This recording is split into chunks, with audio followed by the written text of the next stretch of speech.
Hi, I'm Bert Straub from First Choice Auto.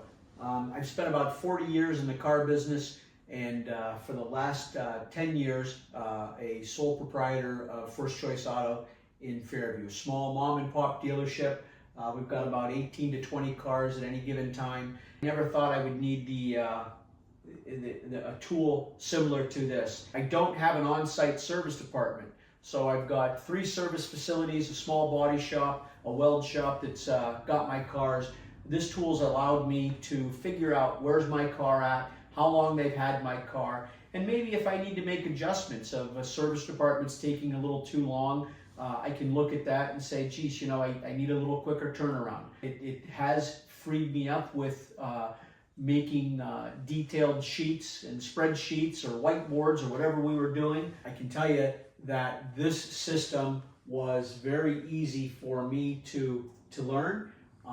It was very easy to maneuver, user-friendly. I know what I'm looking for, and within just a matter of a few clicks, I can add a new vendor if I need to.